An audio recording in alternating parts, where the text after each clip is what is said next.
Good evening, students. Welcome to Learners Academy. Good evening. तो कल हमने chapter number 6 lines and angles start किया था। कौन कौन से लोग थे कल? कौन कौन से बच्चे थे? एक बार हैंड्स अप कर।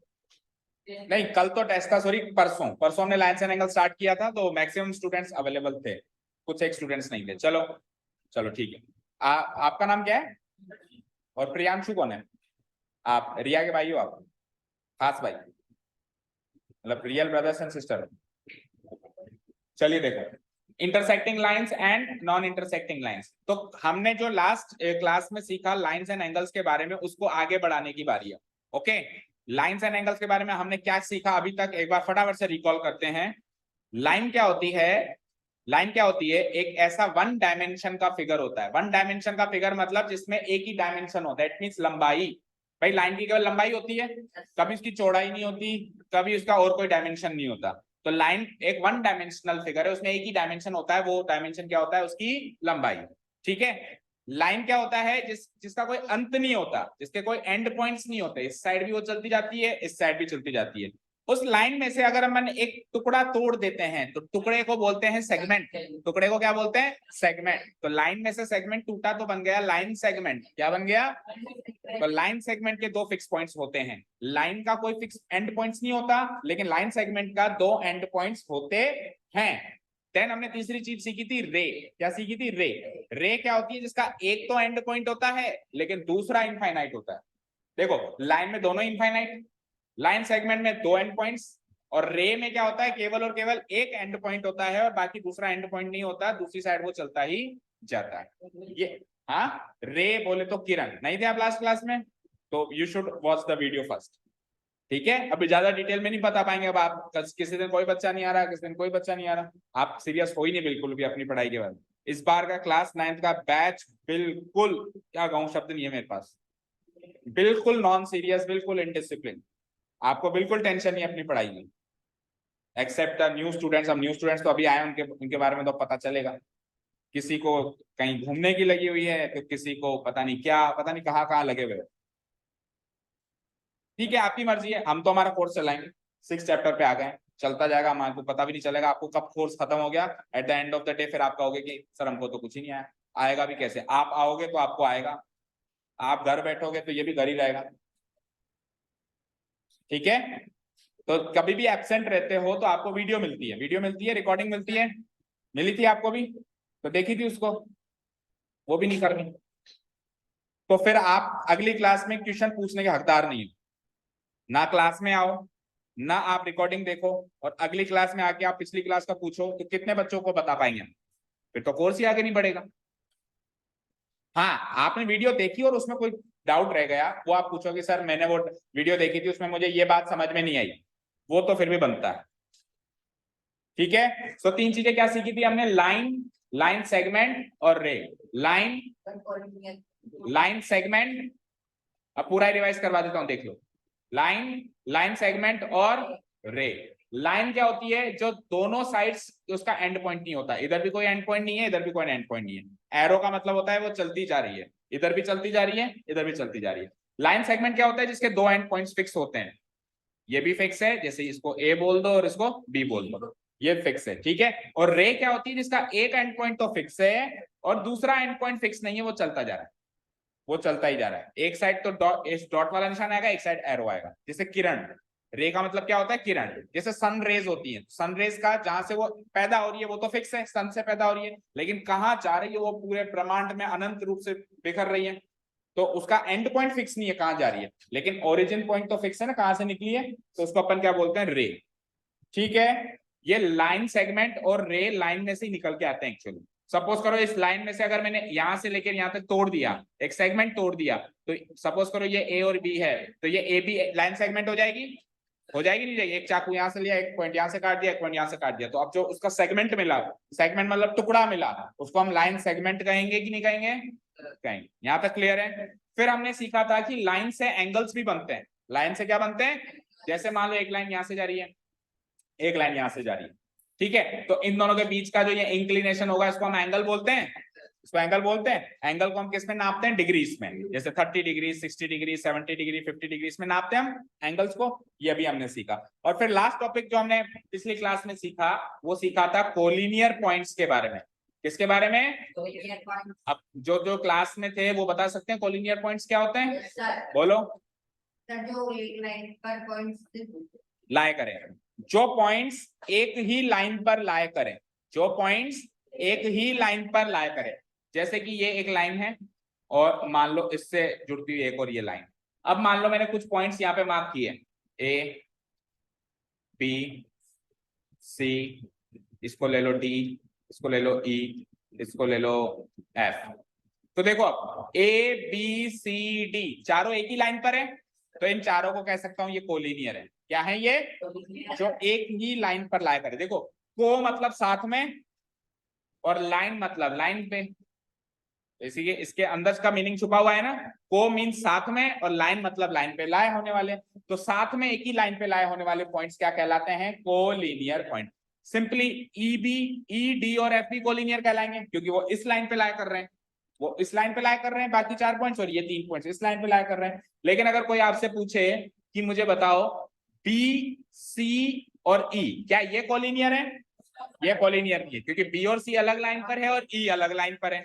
तो एक ही लाइन पे लाए होने चाहिए जो भी पॉइंट्स आपको दिए गए हैं। अगर वो एक ही लाइन पे लाया करते हैं then only we can say they are collinear, otherwise they are not collinear.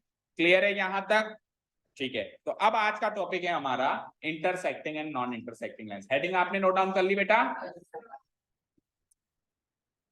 ठीक है, अब सुनिए ध्यान से।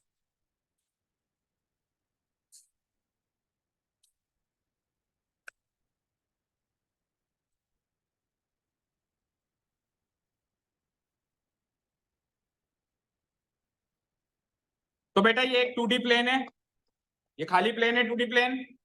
बोलो।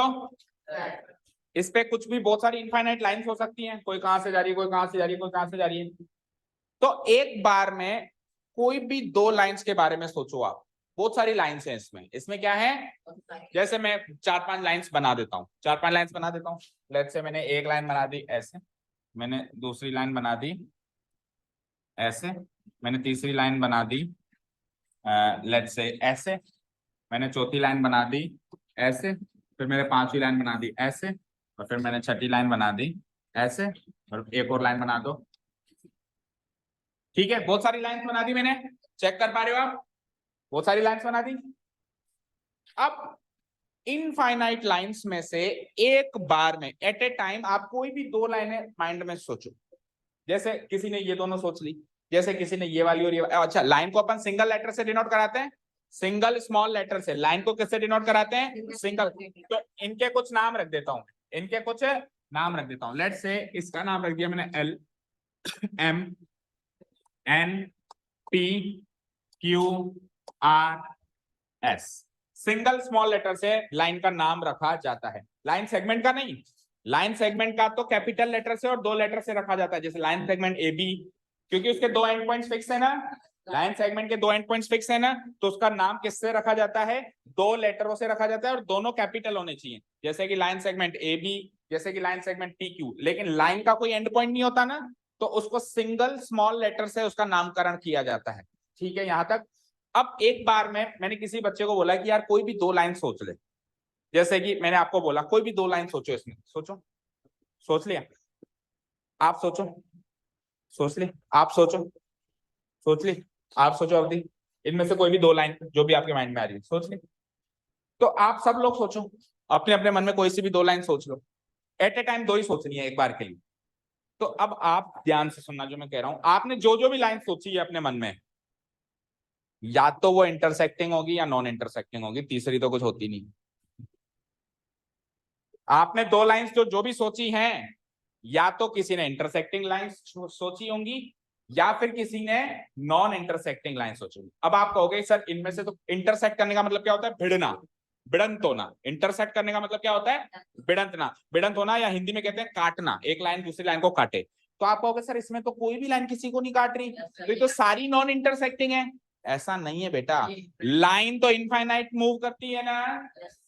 तो ये दिख तो नहीं रही है, लेकिन ये आगे ऐसे फर्दर प्रोसीड करेगी तो इससे भिड़ेगी नहीं भिड़ेगी, ये भी इससे भिड़ेगी नहीं भिड़ेगी, ये इसको और आगे करो, इसको और आगे करो, इसको और आगे करो, सबको करो, ऐसे ऐसे ऐसे ऐसे ऐसे, देखो सारी भिड़ रही है एक दूसरे से, बोलो, और आगे करो इसको, ऐसे ऐसे ऐसे ऐसे, ये भी उधर जाके कोने में जाके भिड़ रही है, इससे भिड़ रही है, ठीक है।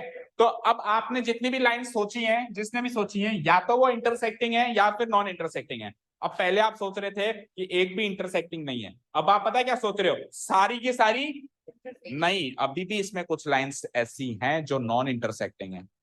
सोचो ध्यान से, जो आपस में नहीं भिड़ रही है, सोचो, आप ध्यान से देखो, आप ध्यान से अगर देखो ना, तो ये जो एन और पी लाइंस है ना, देखो ध्यान से, ये बराबर गैप में चल रही है। इसको कितना भी अभी मैं फ्री हैंड से बना रहा हूं तो ये थोड़ा टेढ़ा मेढ़ा बन गया, लेकिन अगर हम स्केल से इसको आगे बढ़ाएंगे, स्केल रख के इसको आगे बढ़ाएंगे, तो इस एन को इस साइड कितना भी खींच लो, इस साइड टी को भी खींच लो, उस साइड भी खींच लो, ये नहीं भिड़ने वाली। एक क्लासिक एग्जाम्पल है ट्रेन की पटरियां। ट्रेन की पटरियां बिल्कुल बराबर गैप में होती है नहीं होती है, तो वो लाइंस कहलाती हैं नॉन इंटरसेक्टिंग लाइंस। कहने का मतलब, जो लाइंस आगे कंटिन्यू, आगे एक्सटेंड करने के बाद भी इंटरसेक्ट ना करें, उनको कहते हैं नॉन इंटरसेक्टिंग लाइंस। और जो लाइंस आगे एक्सटेंड करने के बाद भिड़ जाएं, उनको कहते हैं इंटरसेक्टिंग लाइन। तो दुनिया में दो ही बातें होंगी, या तो भिड़ेंगी या नहीं भिड़ेंगी, तीसरी बात तो हो नहीं सकती ना। तो लाइंस, अगर दो लाइंस के बारे में एक बार में सोचा जाए, ये दो लाइंस, तो या तो वो इंटरसेक्टिंग होगी या फिर वो। अब मैं आपको नॉन इंटरसेक्टिंग लाइंस का के लिए एक दूसरा नाम दे रहा हूं, आगे पूरे कोर्स में नॉन इंटरसेक्टिंग लाइंस को अपन उस नाम से पुकारेंगे। नाम बताऊं उसका? Parallel lines. क्या नाम होता है नॉन इंटरसेक्टिंग लाइंस का? चेक करो, पैरेलल। ये पैरेलल है, जो लाइंस बिल्कुल पैरेलल चलती हैं, वो कभी भिड़ नहीं सकती, कितना भी इधर बढ़ा दो, कितना भी इधर, उनको क्या कहते हैं हम? Parallel lines. होती वो है नॉन इंटरसेक्टिंग लाइंस, लेकिन उनको एक और नाम दे दिया गया, पैरेलल। ठीक है, तो देखो इसमें अगर हम थोड़ा सा ध्यान से देखें, तो ये एन और पी नॉन इंटरसेक्टिंग है, और थोड़ा बहुत हम एम और एल के लिए भी कह सकते हैं। हालांकि देखो थोड़ी टेढ़ी हो गई, तो ये भिड़ सकती है, पर अब वो फ्री हैंड से बनाया ना मैंने, अगर स्केल से बनाया तो अपन ये जो भी जब भी दो लाइंस बनाएंगे, मैंने कहा एक काम कर, प्लेन पे दो लाइन बना, तो या तो ये इंटरसेक्टिंग बनाएगा या फिर ये नॉन इंटरसेक्टिंग। यहां तक क्लियर है? सभी को क्लियर है? तो पहली एक्सरसाइज जो चैप्टर की है वो बेस्ड है इंटरसेक्टिंग लाइंस पर, और जो दूसरी एक्सरसाइज है वो बेस्ड है नॉन इंटरसेक्टिंग। दो ही तरह की तो लाइंस होती हैं। पहली एक्सरसाइज किस पे बेस्ड है? इंटरसेक्टिंग लाइंस पर। और दूसरी जो एक्सरसाइज है 6.2 वो किस पर बेस्ड है? और फिर एक तीसरी एक्सरसाइज है वो ट्राइंगल पे बेस्ड है, पर आप लोग कह रहे थे कल को कि शायद वो इस साल कट गई, तो आएगी जब देखेंगे। अभी 6.1 6.2 तो कर लें, ठीक है? समझ आया? बताओ इंटरसेक्टिंग नॉन इंटरसेक्टिंग लाइंस क्या होती हैं? सिंपल सी डेफिनेशन बताओ।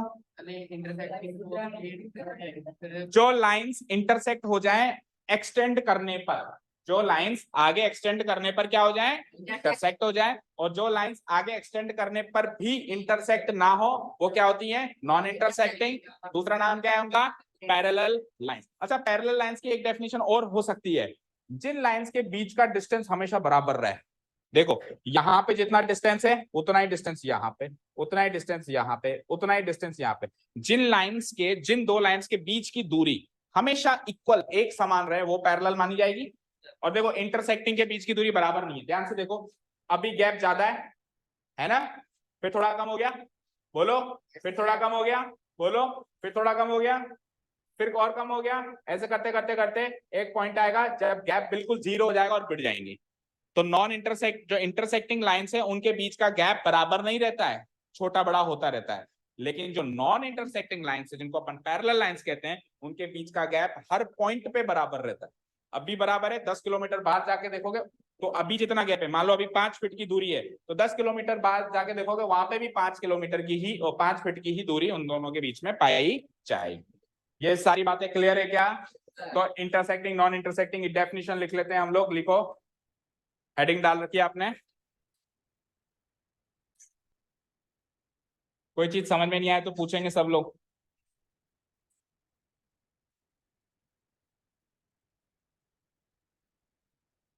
when two or more lines, अभी इस डेफिनेशन के हिसाब से भी हम देखेंगे, है ना।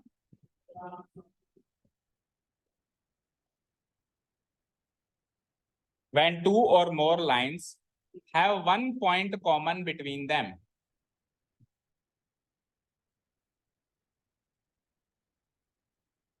that is, इसको कैसे रीड करते हैं, IE, इसका मतलब क्या होता है, that is they meet at one single point, that is they meet at one single point, then they are called intersecting lines. Intersecting lines की डेफिनेशन कवर हो गई।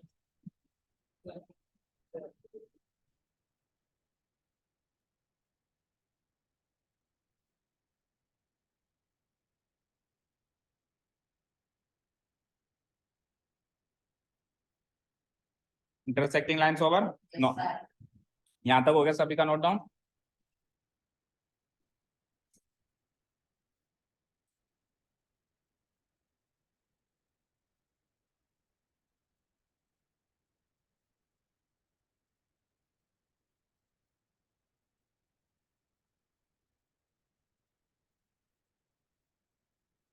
Done up to here, okay. अब non intersecting lines की definition देखो, और फिर इस definition के हिसाब से एक बार और अभी इंटरसेक्टिंग नॉन इंटरसेक्टिंग एक बार फिर से देखेंगे अपन डिटेल में, है ना।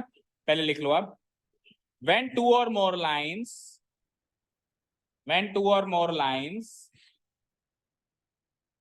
do not have a point common between them, do not have a point common between them, that is they do not meet at any point, they do not meet at any point, then they are called non-intersecting lines, then they are called non-intersecting lines.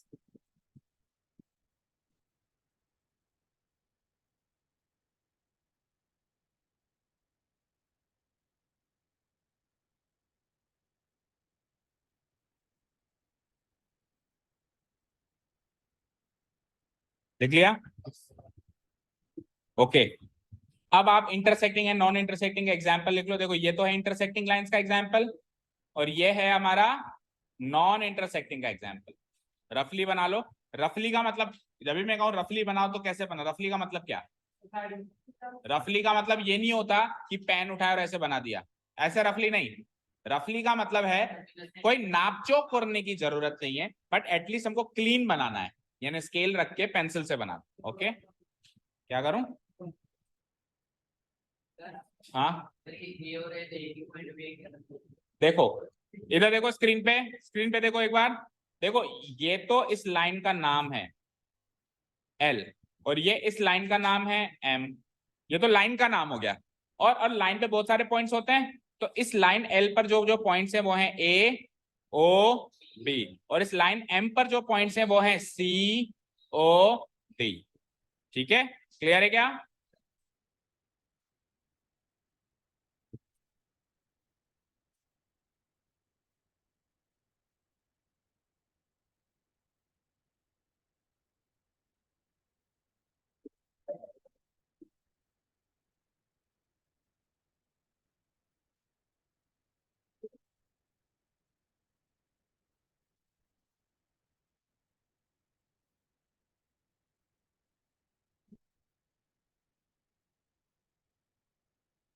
बनाओ फटाफट।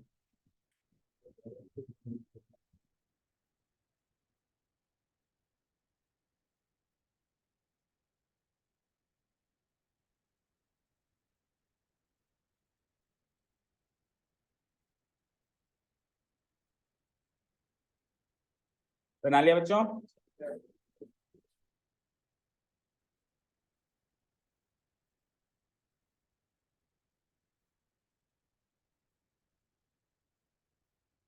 चले अब हम आगे। Quick, ये pen से नहीं बनाना है, पेंसिल से ही बनेगा। कोई भी फिगर, कोई भी डायग्राम नोट्स के अंदर किससे बनेगा, पेंसिल से। नेक्स्ट क्लास से अगर मैंने किसी को पेन से बनाते हुए देखा तो उसको मैं क्लास से बाहर कर दूंगा।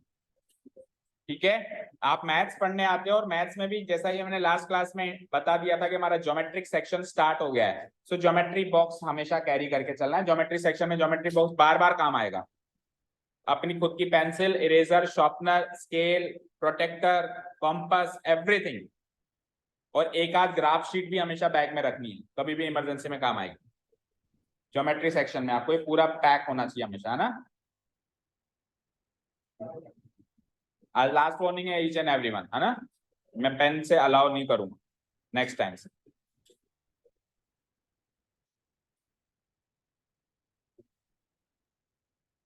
हो गया क्या?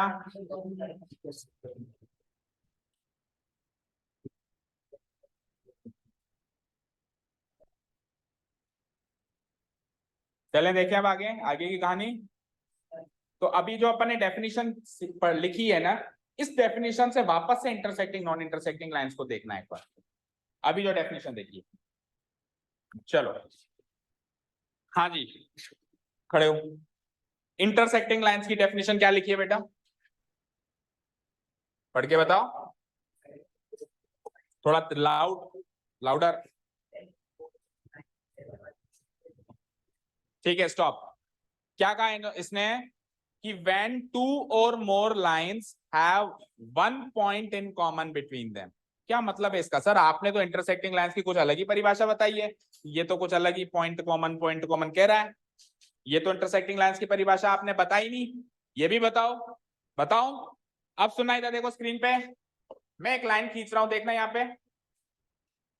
Let's say this is a line, और जैसा कि हम जानते हैं कि लाइन कभी भी खत्म नहीं होती, चलती जाती है, इनफाइनाइट लेंथ होती है उसकी, और उसका कोई एंड पॉइंट नहीं होता। इधर की साइड भी चलती जा रही है, इधर की साइड भी चलती जा रही है।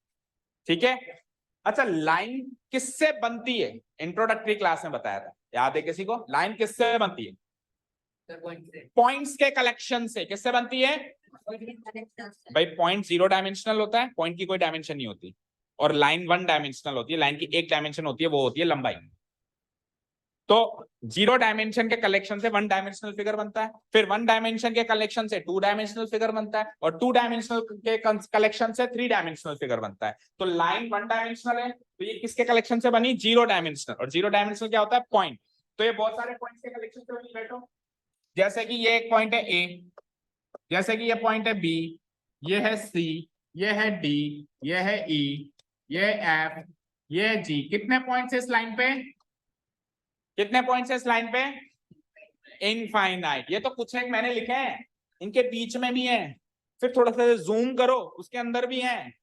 जैसे मोबाइल स्क्रीन को जूम करते हैं, फिर उसके अंदर जूम करो, उसके अंदर भी इनफाइनाइट लाखों करोड़ों अरबों पॉइंट्स हैं इस लाइन पे। बहुत सारे पॉइंट्स हैं, वी कैन नॉट काउंट। ठीक है, तो लाइन बहुत सारे इनफाइनाइट पॉइंट्स के कलेक्शन से बन रही है। बन रही है कि नहीं बन रही है? अब मैं एक लाइन और खींच रहा हूं, ध्यान से देखना। अब एक लाइन और खींच रहा हूं मैं,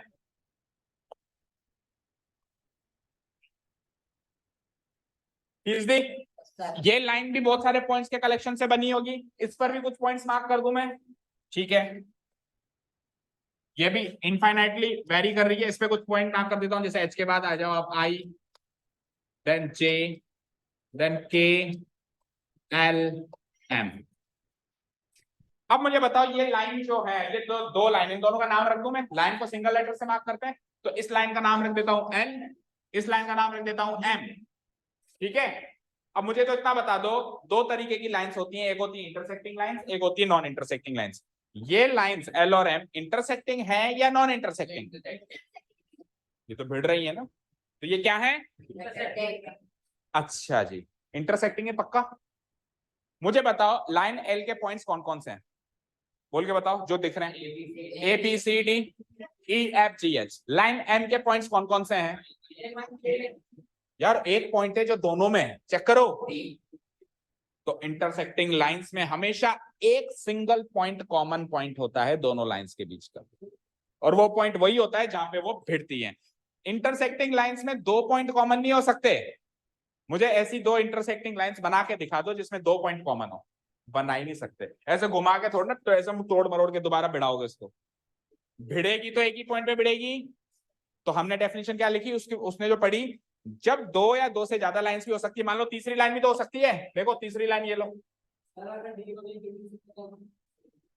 कहीं पर भी होता है, एक ही पॉइंट पे इंटरसेक्शन होता है ना, वहां पर भी तो एक पॉइंट है, इसके अंदर भी बहुत सारे पॉइंट हैं, वो तो मैंने लिखे ये हैं, अंदर भी तो बहुत सारे पॉइंट्स हैं, जब भी इंटरसेक्शन होगा एक ही पॉइंट पे होगा ना। अभी मान लो 3 लाइंस बना दी, इस पे भी बहुत सारे पॉइंट हैं, तो डी पॉइंट देखो, मान लो इसको मैं नाम दे देता हूं एम, नहीं एम तो ले लिया मैंने, एन, तो एल एम एन, ये 3 लाइंस पर, तीनों पर ही डी लाया कर रहा है, डी एल पर भी लाया कर रहा है, डी एम पर भी लाया कर रहा है, और डी जो है एन पर भी लाया कर रहा है। मैं कह सकता हूं डी जो पॉइंट है वो एल एम एन तीनों का कॉमन पॉइंट है।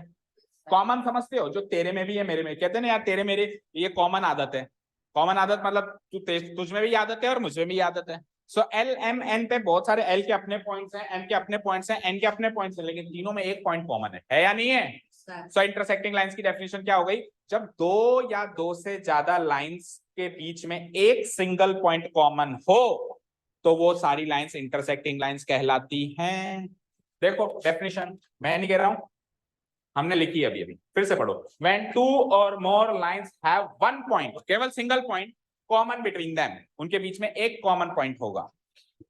अच्छा इसका मतलब वो उस एक कॉमन पॉइंट पे मिलती हैं, they meet at one single point. या तो ऐसे कह लो कि उनके बीच में एक पॉइंट कॉमन होगा, या फिर ऐसे कह लो कि वो एक कॉमन पॉइंट पे मिलती है, बात तो एक ही है। तो उन लाइंस को हम क्या कहेंगे? Intersecting line. समझ गए? अच्छा, नॉन इंटरसेक्टिंग लाइंस तो कभी भिड़ती ही नहीं है ना, तो उनके बीच में कभी भी कोई पॉइंट कॉमन नहीं।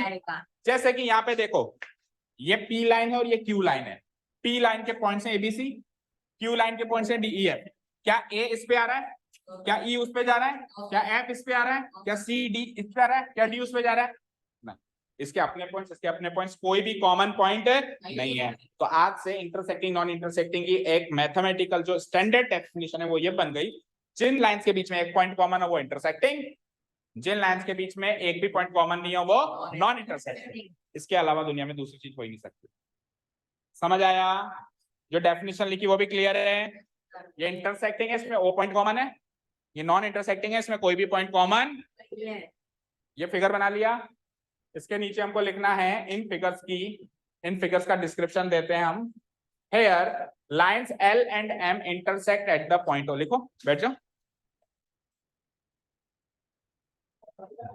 हाँ सर, हाँ एक मिनट आया, डिस्क्रिप्शन है कुछ अलग, is nothing but the description of the figure which we have drawn. Figure में अपन ने दो लाइंस बनाई है, एल और एम, चेक कर लो आप, उन दोनों को अपन ने ओ पे बिठा दिया, intersect at the point O, इसीलिए लाइन एल एंड एम, इधर आगे मिसिंग है, एम लिखना है यहाँ पे ना, एल एंड एम मिसिंग है ना, उसको लिख देना। So lines L and M, sorry लिखा हुआ है, अच्छा यहाँ लिखा हुआ है, okay okay, L and M यहाँ लिखा हुआ है। So lines L and M are intersecting lines, but लेकिन लाइंस पी और क्यू में कोई भी कहीं पर भी वो इंटरसेक्ट नहीं कर रही हैं, इसीलिए लाइंस पी एंड क्यू को हम क्या कहेंगे? और अभी यहाँ पे नॉन इंटरसेक्टिंग का दूसरा नाम भी लिख लो ब्रैकेट में, पैरेलल। नॉन इंटरसेक्टिंग के नीचे ब्रैकेट में लिख लो पैरेलल।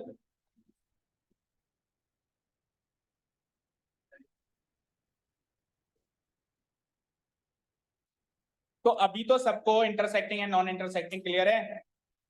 अब इसमें से हम नॉन इंटरसेक्टिंग वाले पार्ट को भूल जाएंगे एक बार तो, कि वो है ही नहीं। क्या है? ओनली एंड ओनली इंटरसेक्टिंग, क्योंकि 6.1 एक्सरसाइज किससे सॉल्व होगी?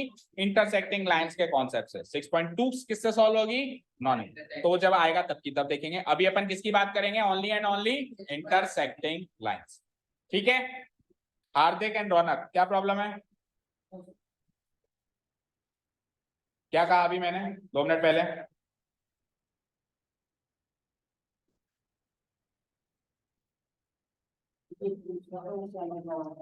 मुझसे पूछो बेटा, क्या पूछना है आपको, और मैं एक एक वर्ड को रीड आउट करके बताता हूं वैसे, तो आप फोकस करो यहाँ पे। हार्दिक आप खड़े हो, आप पीछे पीछे जाओ, आप खुद के लिए और औरों के लिए, दोनों के लिए हानिकारक हो। जल्दी उठो, इधर हो जाओ, शिफ्ट हो जाओ Raunak. And whatever you want to ask directly to me, शर्माने की जरूरत नहीं है, ठीक है? बिल्कुल पीछे, फिर इसको इससे कुछ बोलेगा। खड़ा हो तो, तू खड़ा हो ना, क्यों बुला रहा है उसको? याद आ रही है उसको? क्यों क्यों बैठ जाओ? तो जब मैंने उसको बोला पीछे बैठना है, खाली तो पता नहीं कहाँ पड़ी है सीट्स, और उसको मैंने बोला है पीछे बैठना है। यार नेता मत बना कर यहाँ पे।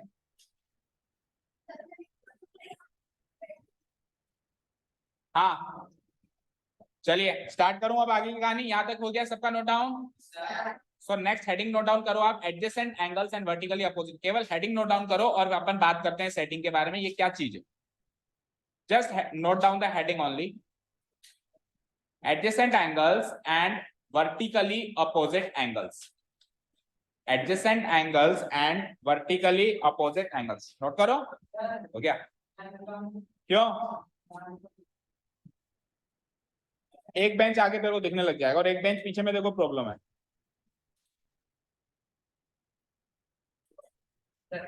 Adjacent angles and vertically opposite angles लिख लिया? हेडिंग नोट डाउन कर ली?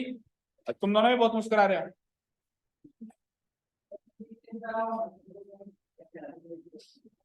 ओके चलिए तो आगे की कहानी शुरू करते हैं। आ जाइए स्क्रीन पे, एवरीवन ऑन द स्क्रीन, सबका ध्यान यहाँ पे। तो कल तक दो तरीके की लाइंस थी। एक लाइन का प्रकार था इंटरसेक्टिंग लाइंस, दूसरे टाइप की लाइंस कौन सी होती थी? अच्छा ये टाइप कब निकल के आता है? Intersecting lines and non intersecting lines का टाइप कब निकल के आता है? जब अपन एक से ज्यादा लाइंस की बात करते हैं। मैं कम से कम मिनिमम दो लाइंस की बात करूंगा, तब जाके वो टाइप निकल के आएगा कि या तो वो दो लाइंस इंटरसेक्टिंग होगी या फिर वो दो लाइंस नॉन इंटरसेक्टिंग। मैंने अगर मेरे पास एक ही लाइन है तो मैं ऐसे नहीं कह सकता कि ये लाइन इंटरसेक्टिंग है या नॉन इंटरसेक्टिंग। कम से कम मिनिमम कितनी लाइंस होनी चाहिए? दो लाइंस, ये चेक करने के लिए कि वो दोनों लाइंस इंटरसेक्टिंग है या नॉन इंटरसेक्टिंग। अब मैंने क्या कहा? नॉन इंटरसेक्टिंग को तो भूल जाओ, हटाओ, आएगा जरा देखेंगे। अभी क्या है हमारे सामने? अभी हमारे सामने इंटरसेक्टिंग लाइंस है, लिखना मत, केवल देखना है आपने। अभी हमारे सामने क्या है? Only and only intersecting lines. Okay fine, देखो यहाँ पे स्क्रीन। तो इंटरसेक्टिंग लाइंस कैसी होती है बताओ, जल्दी बताओ। ऐसी और ऐसी, कहाँ गई? और ऐसी, ऐसी होती है जो कहीं ना कहीं एक पॉइंट पे, सिंगल पॉइंट पे इंटरसेक्ट कर, एक से ज्यादा पे नहीं कर सकती। ये इंटरसेक्टिंग लाइन हो गई क्या? हो गई? थोड़ी और बड़ी हो गई। अब जब भी दो लाइंस इंटरसेक्टिंग होंगी, दैट मींस एक पॉइंट पे इंटरसेक्ट करेंगी, करेंगी तो वो दो तरह के एंगल्स को जन्म देती है। जब भी दो लाइंस इंटरसेक्ट करती है तो एंगल बनता है वहां पे। तो अब इंटरसेक्टिंग लाइंस के कॉन्सेप्ट में जो एंगल्स बन रहे हैं उनके टाइप आए। फिर जब नॉन इंटरसेक्टिंग लाइंस की बात करेंगे तो वहां पे जो एंगल्स बनेंगे उसके बाद उसके टाइप की बात 6.2 में करेंगे। तो जब भी दो लाइंस इंटरसेक्ट करती हैं तो दो तरह के एंगल बनते हैं। कितने तरह के एंगल बनते हैं? जो हमने हेडिंग में लिखे हैं। क्या हेडिंग में लिखा है हमने? बोलो, पहली हेडिंग क्या डाली है? या तो बनेंगे vertically opposite angles, vertically opposite angles, पहली कैटेगरी क्या है? Vertically opposite angle. दूसरी कैटेगरी क्या है? Adjacent angles. अब ये एंगल्स कहां हैं और कैसे बन रहे हैं चेक कर, देखो इधर स्क्रीन पे। तो उसके लिए मैं कुछ नाम, कुछ पॉइंट्स मार्क कर देता हूं उस पे। लेट्स से ये इंटरसेक्टिंग पॉइंट को तो मैं हाल फिलहाल के लिए ओ ले लेता हूं। इस लाइन पे मैं दो पॉइंट्स ले लेता हूं, ए एंड बी। इस लाइन पे मैं दो पॉइंट्स ले लेता हूं, सी एंड डी। ठीक है, क्योंकि एंगल रीड करने के लिए पॉइंट्स चाहिए। एंगल रीड कैसे करेंगे? लेट अस से मैंने कहा इस एंगल को रीड करो तो कुछ पॉइंट्स तो चाहिए। अब पॉइंट्स है तो मैं रीड कर सकता हूं ना, डी ओ ई, एंगल डी ओ बी कह सकता हूं उसको। मान लो पॉइंट्स ही नहीं होते तो मैं कैसे रीड करूं? तो इसलिए मैंने कुछ पॉइंट्स मार्क कर, कोई डाउट नहीं यहां तक। अब देखिए, तो चार एंगल दिख रहे हैं आपको, एक दो तीन चार, चार दिख रहे हैं। आप कह रहे हो कि सर दो ही बनते हैं, इधर तो चार बन रहे हैं। तो ये जो कैटेगरी है, ये जो कैटेगरी है, इन चार में से जब अपन दो एंगल्स को ले लेते हैं, जैसे सपोज करो इन एंगल्स का भी नाम रख देता हूं एक बार के लिए, एंगल 1, एंगल 2, एंगल 3, एंगल 4, लिख लिए। इन चार एंगल्स में से, एंगल 1, एंगल 2, एंगल 3, एंगल 4 में से कोई से भी दो एंगल उठाओ, कोई से भी दो एंगल उठाएंगे ना, तो या तो वो दो एंगल्स इस कैटेगरी के होंगे या इस कैटेगरी के होंगे, तीसरी कैटेगरी नहीं होगी। समझ गए?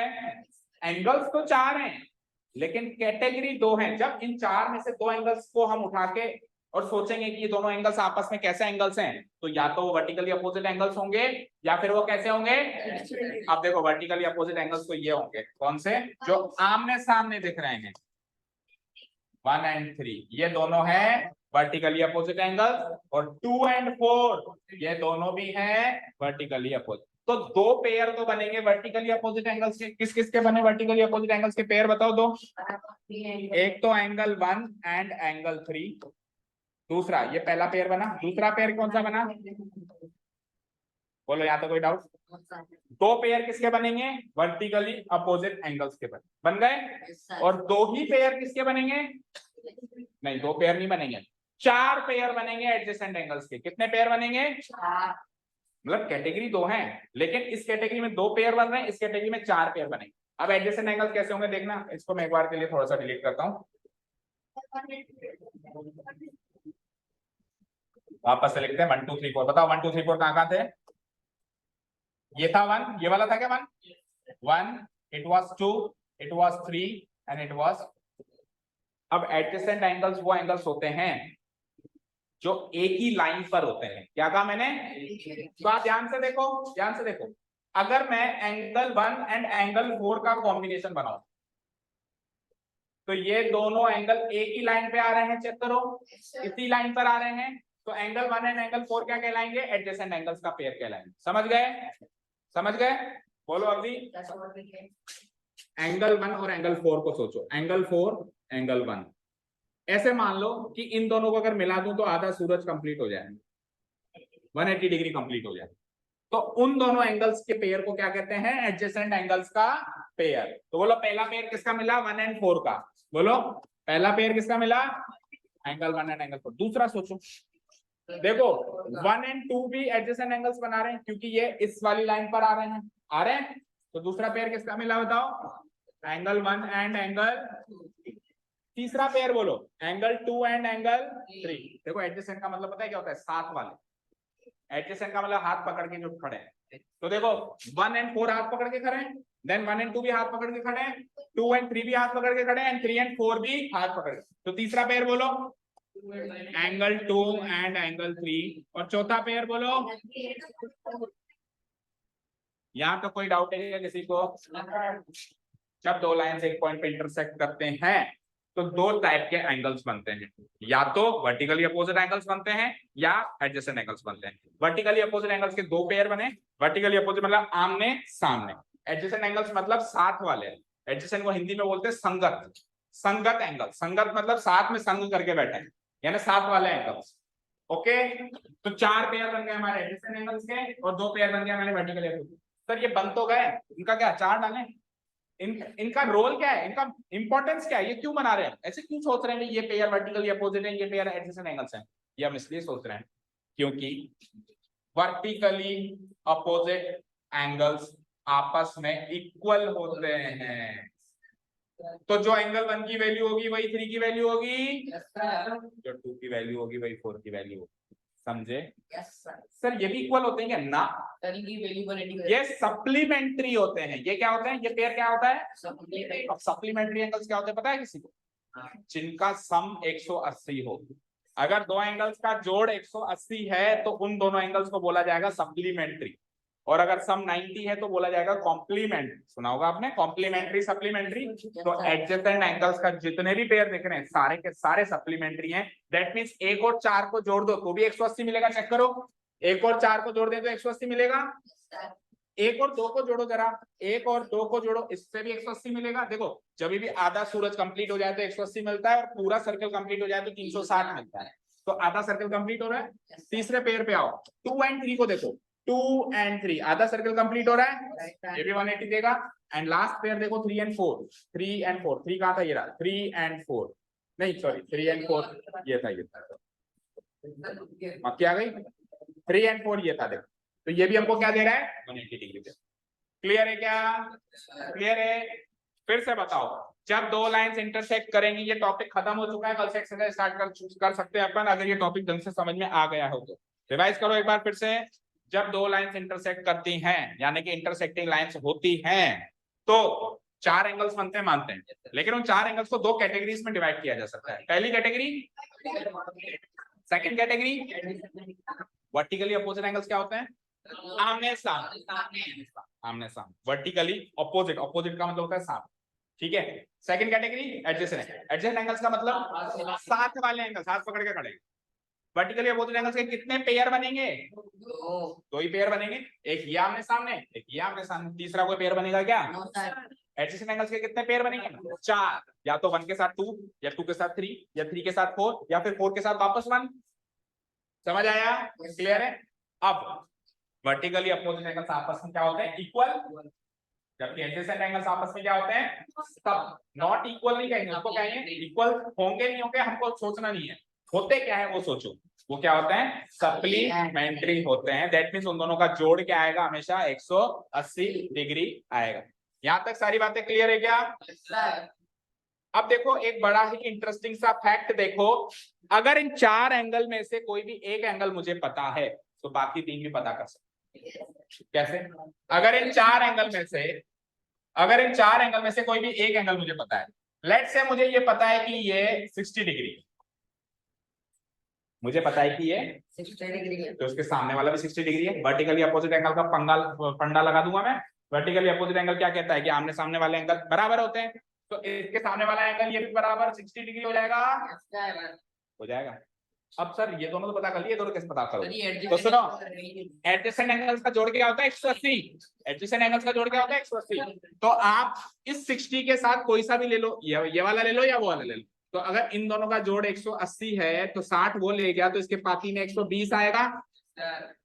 अब ये निकल गया, तो इसके सामने वाला ये भी 120 होगा, होगा इसके सामने वाला ये भी 120 होगा। तो 4 में से एक एंगल पता है तो बाकी 3 एंगल्स भी पता लगाए जा सकते हैं। किस लॉजिक से? Vertically opposite angles and adjacent angles के लॉजिक से। यहां तक क्लियर है क्या? क्लियर है? इतना जानते हो एक्सरसाइज 6.1 सॉल्व हो जाएगी, यकीन मानो। बस इतना जानते हो, 2 कैटेगरीज के एंगल्स में डिवाइड करना जानते हो। लिख लें सबको, लिख लो, जाओ कल एक्सरसाइज सॉल्व करेंगे। लिखो adjacent angles and vertically opposite angles, heading डाली आपने।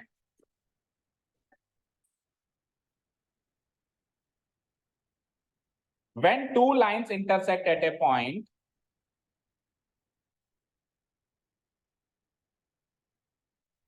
they form 4 pairs of adjacent angles and 2 pairs of vertically opposite angles. इस 4 pairs और 2 pairs पे अंडरलाइन करना ताकि आपको याद रहे कि एडजेसेंट एंगल्स के 4 पेयर बनने हैं और वर्टिकली अपोजिट एंगल के 2 पेयर बनने हैं। रौनक कुछ समझ में नहीं आया तो पूछ सकते, मतलब कुछ वर्ड अगर समझ में नहीं आ रहा तो पूछ सकते। ओके, समझ आ रहा है सब? अभी उस पे भी आएंगे। लीनियर पेयर हम सेकंड कैटेगरी में लेंगे एक्सरसाइज 6.2 में, उसकी भी बात करेंगे, ठीक है।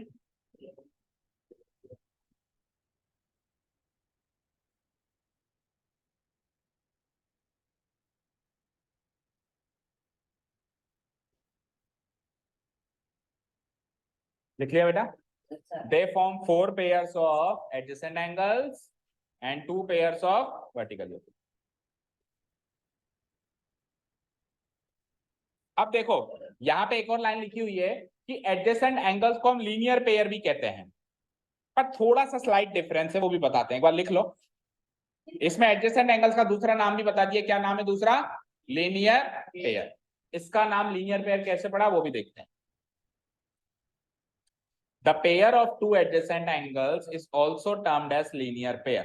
Adjacent angles, 2 adjacent angles का जो जोड़ा है, पेयर है, उसको लीनियर जोड़ा भी कहा जाता है, लीनियर पेयर भी बोला जाता है। डन? यहां तक हो गया नोट डाउन? चले नेक्स्ट। ओके, एक साथ एक बार लिख लो, उसके बाद मैं बता दूंगा लीनियर पेयर का क्या पंगा है ना। अब आप ये 2 इंटरसेक्टिंग लाइंस बना दीजिए।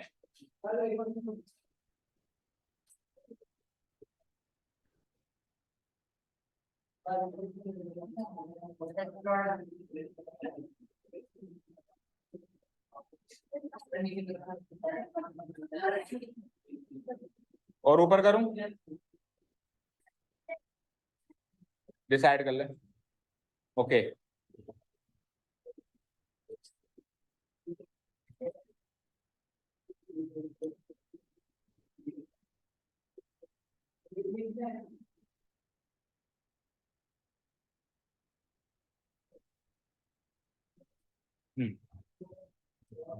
ये बना दो A B and C D, दो इंटरसेक्टिंग लाइंस बना दो। A B and C D दो इंटरसेक्टिंग लाइंस हो गई, और इंटरसेक्ट कहाँ करवा लो, ओ पे करवा लो।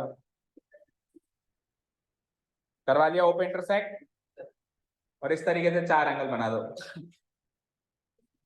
मार्किंग कर दो।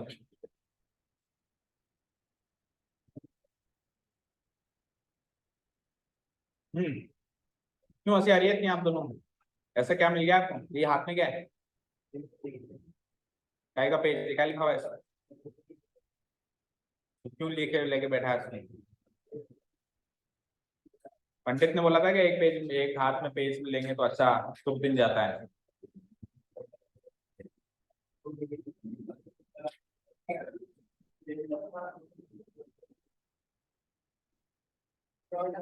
हो गया यहाँ तक? ओके, ये बन गया, ये फिगर बन गया।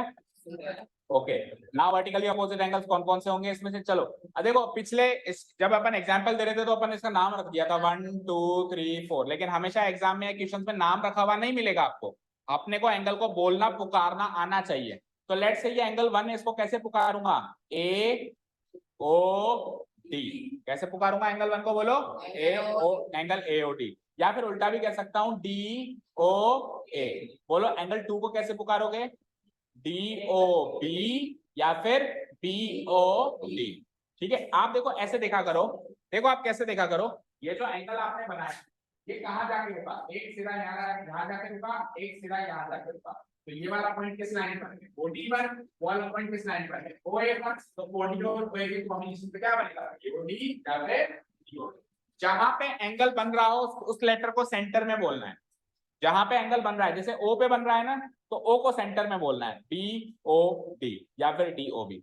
इस वाले एंगल को कैसे बोलोगे? पुकारो उसको, सी ओ बी या फिर बी ओ सी। इस वाले एंगल को कैसे पुकारेंगे? बोलो ए ओ सी या फिर सी ओ ए। ठीक है, तो वर्टिकली अपोजिट एंगल्स के कौन कौन से पेयर हैं? एक तो ये वाला और ये वाला, ये एक पेयर, एक जोड़ा। पेयर का मतलब समझते हो ना, जिसमें दो का ग्रुप हो। पेयर मतलब जोड़ा। ठीक है, ये वाला और ये वाला। तो इन दोनों का पेयर, इन दोनों एंगल्स का नाम क्या था? AOD and BOC. तो देखो AOD and BOC are vertically opposite angles. अच्छा, इन दोनों का जोड़ा भी वर्टिकली अपोजिट एंगल्स था। इन दोनों को कैसे कहेंगे हम? BOD and AOC. Similarly angle AOC and angle BOD are also vertically opposite angles. तो इस फिगर के अकॉर्डिंग वर्टिकली अपोजिट एंगल्स का पेयर लिख लिया अपन ने दोनों। पहला पेयर एओडी बीओसी, दूसरा pair BOD AOC. Okay,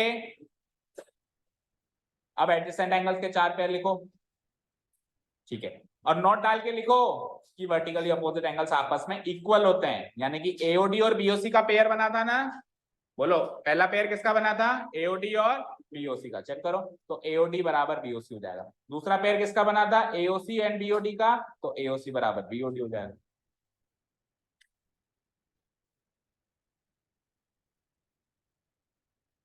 done.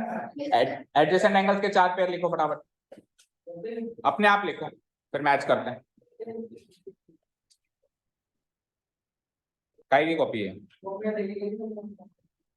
Saumya देके गई है इसको। किसकी है बेटा? सौम्या। सौम्या मतलब फ्रॉम क्लास 11।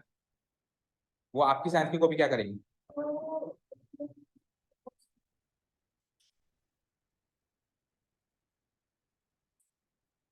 तो देखो भाई, क्लास 11th वाले 9th के नोट्स ले रहे हैं, तो क्योंकि उन्होंने 9th पे सीरियस नहीं थे वो, तो 11th में उनको डबल ओवर टाइम करना पड़ रहा है, डबल मेहनत करनी पड़ रही है। तो अगर आप भी सीरियस नहीं होगे तो आप भी 11th 12th में जाओगे तो आपको वापस 9th क्लास के बच्चों की नोटबुक्स लेनी पड़ेगी। इससे अच्छा आप भी सीरियस हो जाओ और अभी पढ़ लो 9th का। ठीक है, ये लिख लिया। चलो, वर्टिकली अपोजिट एंगल्स के बाद सेकंड कैटेगरी एडजेसेंट एंगल्स या फिर ऑब्लिक लगा के लीनियर पेयर। एडजेसेंट एंगल्स या फिर ऑब्लिक लगा के लीनियर पेयर। तो वो फिगर ऊपर रह गया, तो मैं रफ फिगर ये बना देता हूं, मुझे बता दो कैसा था। इधर ए था क्या? इधर सी था, इधर डी था, ये सेंटर पे ओ था, यहाँ ए था एंड यहाँ पे बी था। चलो, तो एडजेसेंट एंगल के चार पेयर बनाने, तो देखो पहला पेयर बनाया मैंने, देखो स्क्रीन पे, AOD दैट मीन्स ये एंगल, साथ में BOD दैट मीन्स ये एंगल। तो इन दोनों एंगल्स को हम कैसे पुकारेंगे, AOD and BOD। Form A linear pair लिख दो या फॉर्म एडजेसेंट एंगल्स लिख दो, एक ही बात। ठीक है, सेकंड पेयर किस किस का बनाया चेक करो। सेकंड पेयर बनाया हमने BOD एंड BOC। BOD का है BOD दैट मीन्स ये, और BOC का है BOC दैट मीन्स ये। तो ये दोनों एडजेसेंट है, साथ में है, तो सेकंड पेयर बन गया इन दोनों का। ये भी लीनियर पेयर बनाएंगे। थर्ड पेयर चेक करते हैं, third pair where is third pair, BOC and AOC। Where is BOC, BOC and second angle AOC। तो ये दोनों एंगल भी क्या बनाएंगे, लीनियर पेयर बनाएंगे। और आखिरी पेयर क्या है, AOC and AOD। Where is AOC, AOC that means ये एंगल, और AOD का है AOD दैट मींस ये एंगल। तो ये दोनों पेयर भी लीनियर पेयर बनाएंगे। यहां तक हो गया note down, up to hair.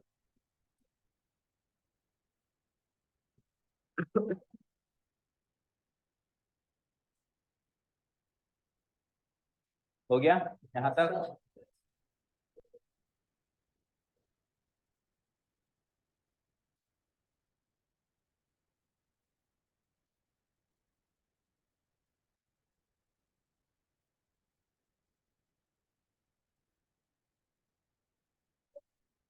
हाँ बता रहे हैं, इतना करो, इतना लिख लिया।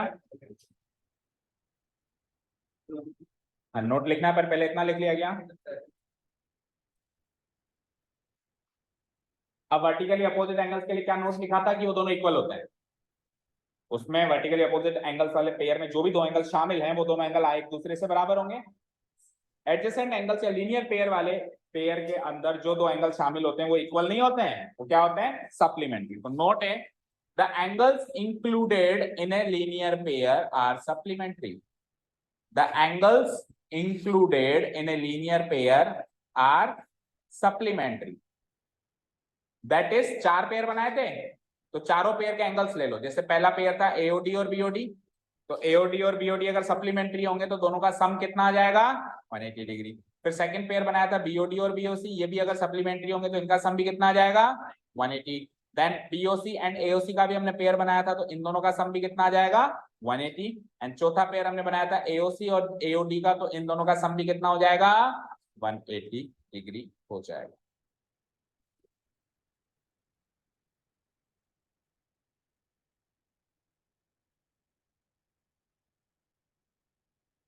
यहां तक हो गया नोट डाउन सभी का।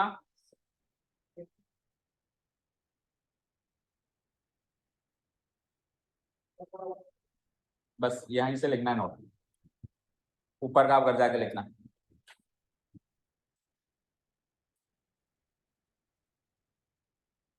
करो फटाफट नोट डाउन। कॉम्प्लीमेंट्री वो एंगल्स होते हैं जिनका सम 90 डिग्री होता है। तो यहाँ पे तो सम 180 आ रहा है ना, तो इनको सप्लीमेंट्री नाम देंगे, इनको कॉम्प्लीमेंट्री नाम नहीं देंगे। पर कॉम्प्लीमेंट्री होता क्या है वो हमको पता होना चाहिए, जिनका सम 90 डिग्री हो। ठीक है, यहां तक डन। अब फटाफट से जल्दी से एडजेसेंट एंगल्स और लीनियर पेयर को क्या देखो, क्योंकि अभी तो अपन एक पेयर वर्टिकली अपोजिट एंगल्स का था और एक पेयर एडजेसेंट एंगल्स का था, और अचानक अपन एडजेसेंट एंगल को लीनियर पेयर बोलना शुरू कर दिया। ऐसा क्यों बोला, और उन दोनों में कुछ हल्का सा डिफरेंस होती है, देख ले बराबर, बोलो। सुनो, कर दूं उसको, ब्लैंक कर दूं। ओके देखो बेटा, एडजेसेंट का मतलब क्या बताया मैंने, साथ वाले। एडजेसेंट का मतलब क्या बताया मैंने, जैसे कि यहाँ पे ये दोनों एंगल साथ वाले हैं, है या नहीं है, है? तो ये साथ वाले एंगल तो ऐसे भी हो सकते हैं, चेक करना। अभी भी ये दोनों एंगल साथ वाले हैं, चेक करो। तो एडजेसेंट एंगल्स तो इनको भी कह सकता हूं, एडजेसेंट एंगल्स तो इनको भी कह सकता हूं, साथ में तो दोनों है ना। पर इसको लीनियर पेयर नहीं कह सकता हूं, लीनियर पेयर केवल उसको कह सकता हूं, देखो लीनियर पेयर में एक वर्ड निकल के आ रहा है, लाइन। लाइन, तो ये दोनों एंगल्स एक लाइन पर आ रहे हैं, चेक करो। क्या ये दोनों एंगल एक लाइन पे आ रहे हैं, नहीं, दो लाइन पे आ रहे हैं, ऐसे तो एक लाइन नहीं बोल सकता ना मैं इन दोनों को कंबाइन कर, इन दोनों को जोड़ दूं, मैं जोड़ दिया, तो जोड़ दिया तो एंगल बना ये वाला पूरा। तो क्या ये एक लाइन पे आया क्या, नहीं, इन दोनों को मैं कंबाइन कर दूं तो एक लाइन स्ट्रेट लाइन होगी। ठीक है। तो एडजेसेंट एंगल्स तो कई कैटेगरीज के हो सकते हैं, लेकिन हमको पर्टिकुलरली लीनियर पेयर वाली कैटेगरी के ही एडजेसेंट एंगल्स मानने हैं। इन्हीं का समरेटी होता है, इनका समरेटी नहीं। तो हम ऐसे नहीं कह सकते कि एडजेसेंट एंगल्स होते हैं, हम ऐसे जरूर कह सकते हैं कि लीनियर पेयर में आने वाले एंगल्स ये लीनियर पेयर क्लियर है। एडजेसेंट तो कैसे भी हो सकते हैं, साथ वाले एंगल्स एडजेसेंट, पर उनका समरेटी कंपलसरी याद रखिए।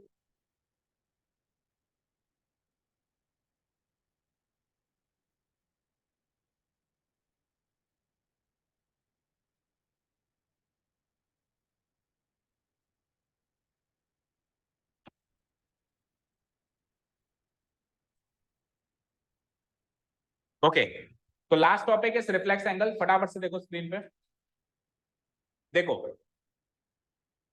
यह है ए, यह है ओ, उसका पहला ही क्वेश्चन आपका रिफ्लेक्स एंगल का 6.1। तो अभी सुन लो, कल अपन पहला क्वेश्चन करेंगे उसमें रिफ्लेक्स एंगल पूछेगा। यह है बी। बताओ यहाँ पे एंगल बन रहा है कोई, उस एंगल का नाम बता सकता है कोई, बोलो एंगल।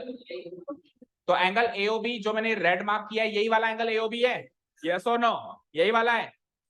क्यों ये वाला नहीं हो सकता, क्यों? ये हमने कब कहा भी एंगल को इधर से देखो, एंगल को पीछे से क्यों नहीं नाप सकते? तो जो पीछे से एंगल नापते हैं उस एंगल को कहते हैं रिफ्लेक्स। जो एंगल पीछे से नापा जाता है उसको कहते हैं रिफ्लेक्स। और उसकी वैल्यू पता है क्या होती है? जो आगे से एंगल नापा है ना, उस एंगल को 360 से घटा दो, क्योंकि टोटल सर्किल 360 डिग्री का होता है। टोटल सर्किल कितने डिग्री का होता है? 300। तो अगर आगे का मान लो 60 डिग्री है, तो उसको अगर मैं घटा दूं तो बचा हुआ पीछे का कितना हो जाएगा? 300 डिग्री का हो जाएगा। तो जब भी एक एंगल बनता है तो एक्चुअली वहां पे एक नहीं दो एंगल बन रहे होते हैं। एक तो जिस एंगल को हम देख रहे हैं, और जो एंगल हमको नहीं दिखाई दे रहा है वो होता है उसका, बैठ जा नीचे, वो होता है उसका रिफ्लेक्स एंगल। तो हर एक एंगल का रिफ्लेक्स एंगल बनाया जा सकता है। ईच एंगल का एक रिफ्लेक्स एंगल मौजूद होता है। अगर वो निकालने के लिए कह दे तो आप जो एंगल आपने निकाल लिया है ना एक बार, उसको 360 में से माइनस कर दो तो उसका रिफ्लेक्स एंगल निकल के आ जाएगा। लेट से ये 50 डिग्री होता तो इसका रिफ्लेक्स एंगल कितना होता? कितना होता? 300 तक। अच्छा, अब कई बच्चों को ये डाउट होती है, कई बच्चों को डाउट होती है, सर आपने कह दिया पीछे वाला एंगल रिफ्लेक्स एंगल होता है, तो मेरी मर्जी, मैं तो आगे का एंगल ये मानूंगा और पीछे का ये मानूंगा, मेरी मर्जी। मैं आगे राइट साइड और पीछे लेफ्ट साइड क्यों मानूंगा? मैं तो आगे राइट, आगे वाला लेफ्ट साइड और पीछे वाला राइट साइड मानूंगा। तो क्या फिर अब ये 300 डिग्री का एंगल और ये 60 डिग्री का एंगल, तो 60 डिग्री का रिफ्लेक्स मानूंगा मैं और 300 डिग्री का ओरिजिनल एंगल मानूंगा? पर ऐसे नहीं हो सकता। क्यों? क्योंकि रिफ्लेक्स एंगल की वैल्यू हमेशा 180 डिग्री से ज्यादा होती है। रिफ्लेक्स एंगल की वैल्यू हमेशा, तो इन दोनों में से 180 डिग्री से ज्यादा वैल्यू किसकी है? तो इसको रिफ्लेक्स मानेंगे, उसको ओरिजिनल मानेंगे। इसको रिफ्लेक्स मानेंगे और उसको, जैसे कि मान लो एक एंगल मैंने ऐसे बना दिया और ये तो है 170 डिग्री, तो पीछे वाला एंगल बताओ कितना बना? टोटल 360 बनता है पूरे सर्किल में, पीछे वाला 360 में से घटाओ कितना बना? 190। तो करीब करीब कंपटीशन निक टू निक है। ऐसा नहीं है कि कोई ज्यादा बड़ा है या कोई ज्यादा छोटा है, बिल्कुल निक टू निक खड़े ही है। लेकिन फिर भी रिफ्लेक्स इसको माना जाएगा क्योंकि 180 से बड़ा ये है, 180 से बड़ा ये है। और हमेशा जब अपन दो एंगल बनाएंगे तो एक तो 180 से बड़ा बनेगा और एक 180 से छोटा। ऐसा तो हो नहीं सकता दोनों ही बड़े बन गए। दोनों 180 हुए तो there is no reflex angle, they are forming a linear pair. Equal to 180 degree तो लीनियर पेयर है ना, इक्वल टू 180 तो लीनियर पेयर है। और 180 से एक भी एंगल छोटा हुआ तो ऑटोमेटिकली दूसरा बड़ा हो जाएगा। तो जो बड़ा होगा उसको कहूंगा मैं रिफ्लेक्स एंगल। इसको लिख लो, ये रिफ्लेक्स एंगल क्या है। Then finally we are done. The sum of, note डाल के लिखो, the sum of any angle and its reflex angle is 360 degree. किसी भी एंगल और उसी एंगल के रिफ्लेक्स एंगल का सम क्या होता है? क्या होता है? 360 डिग्री होता है। दैट इज लगा के लिखना, दैट इज, कोई भी एंगल ए नाम का एंगल ले लिया मैंने, एंगल ए प्लस, अब उसके रिफ्लेक्स एंगल को कैसे पुकारेंगे हम? रिफ्लेक्स एंगल ए कैसे पुकारेंगे? एक रिफ्लेक्स वर्ड लगा के फिर उसका नाम लिख देंगे। Angle A plus reflex angle A equal to what? 360 degree. और रिफ्लेक्स एंगल की वैल्यू कहां से कहां वेरी करती है? 180 और 360 के बीच में, 180 और 360 के बीच में। ये कैसा दिखाई देता है? ये ऐसा दिखाई देता है जैसा नीचे बना हुआ है। ऐसा ऐसा ऐसा एक एंगल बना, हाँ ऐसा एक एंगल बनाओ, और इसमें नामकरण नहीं किया हुआ, नामकरण में कर देता हूं। ऐसा का एंगल बनाओ जल्दी।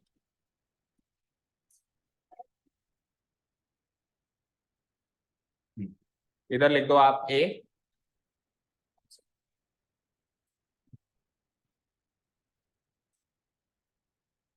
ए, this is O and this is B.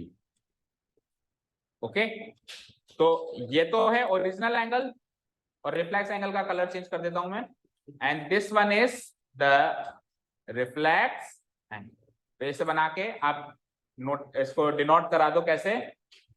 This is the reflex angle, ये वाला जो एंगल है ये क्या है, ये क्या है, रिफ्लेक्स एंगल। और जो 180 डिग्री से छोटा बन रहा है वो हमारा ओरिजिनल एंगल। इसको मैं कह दूंगा this is the original angle. Actually क्या हमारी नजर ऑटोमेटिक छोटे पे जाती है ना भाई, ऑटोमेटिक यहाँ दो एंगल बन रहे हैं लेकिन आज तक पीछे वाले एंगल पर नजर गई नहीं, ओरिजिनल एंगल पे ही नजर जाती है। आगे होके कहे रिफ्लेक्स एंगल तो फिर रिफ्लेक्स एंगल। एक मिनट, हाँ पहले आप बोलो। नहीं, 360 से छोटा, 180 से बड़ा, 360 से छोटा, उसके बीच में। टू वेरी का मतलब होता है इसके बीच में मूव कर सकता है, 180 और 360 के दायरे में मूव कर सकता है। 180 से छोटा नहीं होगा, 180 भी टच नहीं करेगा और 360 को भी टच नहीं करेगा, उसके बीच में मूव करेगा। ठीक है, क्लियर? ओके, चलिए तो कल अपन एक्सरसाइज करने वाले हैं बच्चों, है ना?